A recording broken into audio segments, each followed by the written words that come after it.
Hi friends, இன்றைக்கி Monday morning நம்ம வீட்டில் என்ன சமையல் அப்படின்னு சொல்லிட்டு பார்க்கலாம்.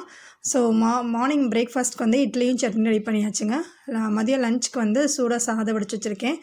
இன்றைக்கி வந்து ரொம்ப சிம்பிளாக தான் ரசம் தான் வச்சு ரெடி பண்ணியிருக்கேன். வீட்டில் காய் ரொம்ப இல்லை, ஸோ இருக்கிறத வச்சு ரெடி பண்ணிடலாம் அப்படின்னு சொல்லிட்டு பசங்களுக்கு கோல்டாக இருக்கிறக்காட்டியும் மிளகு சீரகம் தூக்கலாக போட்டு ஒரு ரசம் ரெடி பண்ணிட்டேன்.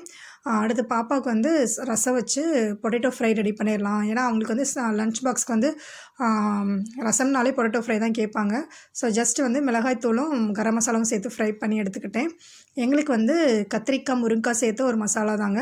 ரொம்ப சூப்பராக இருக்கும், ட்ரை பண்ணி பாருங்கள். நீங்கள் வந்து சின்ன வெங்காயம் சேர்த்துக்கோங்க, ரொம்ப டேஸ்ட்டாக இருக்கும். கடாயில் எண்ணெய் ஊற்றி கடுகு சீரகம் வெந்தயம் பொரிஞ்சதும் வெங்காயம் தக்காளி பச்சை மிளகாய் சேர்த்து நல்லா வதக்கிடுங்க.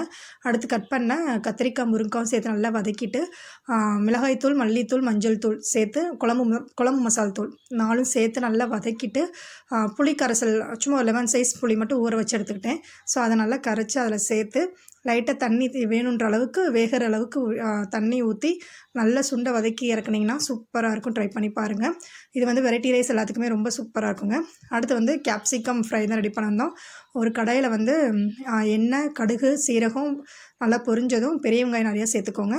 சேர்த்துட்டு இந்த கேப்சிகம் நல்லா கட் பண்ணி நல்லா வதக்கிட்டு நீங்கள் தண்ணி எதுவுமே ஆட் பண்ண வேணாம், அதிலே வதங்கிடும். மிளகாய்த்தூள் வந்து சேர்த்துக்கோங்க. சேர்த்துட்டு இதில் ஒரு பெரிய சீக்ரெட் வந்து நிலக்கடலை இருக்குல்ல, அதை வந்து வறுத்த கடலை, அதை வந்து கடலைப்பருப்பு அதை வந்து பொடி பண்ணி சேர்த்துக்கோங்க. ரொம்ப டேஸ்ட்டாக இருக்கும், ட்ரை பண்ணி பாருங்கள். இவ்வளோதான் ஃப்ரெண்ட்ஸ் இன்றைக்கி நம்ம வீட்டு சமையல். உங்கள் வீட்டில் என்ன சமையல் சொல்லுங்கள். தேங்க்யூ.